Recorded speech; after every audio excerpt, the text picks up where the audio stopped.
பிலிப்பியர் 2:16 என்ன சொல்லுது தெரியுமா? எல்லாவற்றையும் முறுமுறுப்பில்லாமலும் தர்க்கிப்பில்லாமலும் செய்யுங்கள். ஸோ இந்த வசனத்தில் ஆண்டவர் நம்மளுக்கு கற்றுக் கொடுக்கறது, நம்ம எந்த வேலை செஞ்சாலும் சரி, ஆஃபீஸ் வேலையாக இருக்கட்டும், வீட்டு வேலைகளாக இருக்கட்டும், இல்லை நம்ம எந்த வேலைகள் செஞ்சாலும் சரி, அது ஒரு முறுமுறுப்பு இல்லாமல் இல்லை ஆர்கியூ பண்ணாமல் நம்ம செஞ்சு பார்த்தோன்னு வைங்களேன், அந்த நாள் ஃபுல்லாக நம்மளுக்கு பீஸ்ஃபுல்லாக இருக்கும்.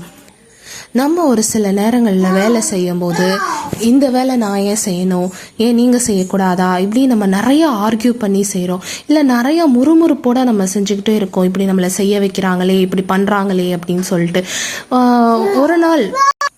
ஒரு நாள் நீங்கள் ட்ரை பண்ணி பாருங்களேன், எந்த ஒரு முறுமுறுப்பும் இல்லாமல், ஒரு ஆர்கியூ பண்ணாமல், நம்ம செய்ய வேண்டிய வேலைகளை எல்லா வேலைகளையும் அமைதியாக செஞ்சு, அதுவும் கர்த்தருடைய பலத்தினால் அதை கேட்டுட்டு ஆண்டவர்கிட்ட ப்ரேயர் பண்ணிவிட்டு அந்த மாதிரி நீங்கள் செஞ்சு பாருங்கள். கண்டிப்பாக அந்த நாள் ஃபுல்லாக பீஸ்ஃபுல்லாக இருக்கும். அதுக்கப்புறம் நீங்களே அந்த மாதிரி நீங்கள் செய்ய ஆரம்பிச்சிருவீங்க. ட்ரை பண்ணி பார்ப்போமா?